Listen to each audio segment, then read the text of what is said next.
Hi, Dave Jeck here, Superintendent of Fauquier County Schools with another edition of One Hard Question. This week's hard question comes from Nelson, who asked the following. In my school experience, an A was 95 to 100%. The high school academic honors of Valedictorian, Salutatorian, and Top 10 were awarded for overall grade averages on a 100-point scale. Fauquier County has an A range of 90 to 100. Academic honors are based on GPA, and the high school recognition is for top decile. What do you see as the advantages and disadvantages of these two approaches, and do you foresee any changes in the FCPS grading policy or related academic honors? Thank you, Nelson. That's a very good question. A couple of things. When I was in school, we had a 10-point grading scale, and I think most folks did way back then. But in the last generation, what's happened is many school divisions tightened up their grading scales to ramp up expectations and rigor. So you saw a lot of school divisions go to a 93 to 100 scale or even 95 to 100 scale. And it was, again, the idea was more rigorous, higher expectations for students, etc. But here's what's happened. Many school divisions didn't do that. Many school divisions stayed on a 10-point scale. And I lived through this in Greene County in my last school division, whereby we were on a 93 to 100 scale and Albemarle County was on a 90 to 100 scale. So they had a 10-point scale, we didn't. But here's what happens is this.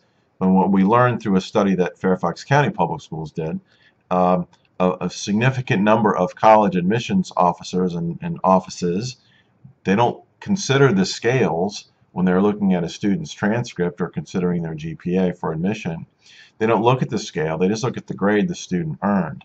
So, in other words, I could have I could be a student in Greene County Schools and get a 92 in chemistry and get a B, and another student in Albemarle County taking the same course could get a 92 in chemistry and get an A. And when those two transcripts go to a college review officer in many colleges, they don't take into consideration the scale. They just look at the grade. That's grossly unfair.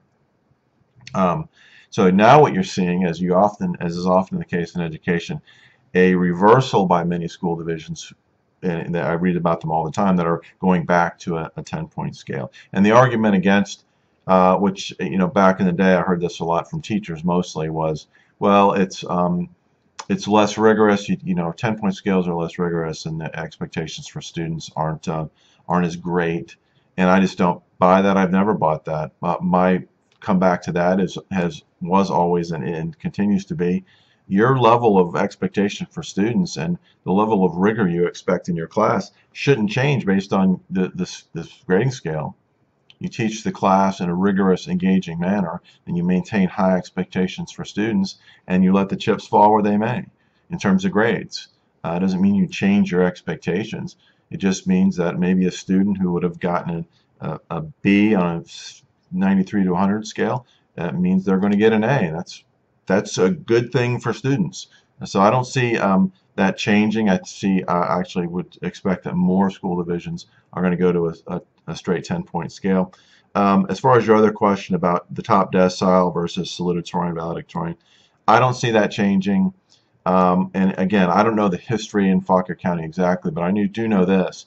When you're looking at top decile, those students in that top decile, the fact of the matter is any one of those students could very well be valedictorian or salutatorian. I mean, it could literally come down to, in many cases, having a bad day when a student took a calculus exam or had absences because of illness, or any one of those students in many cases could be valedictorian, salutatorian.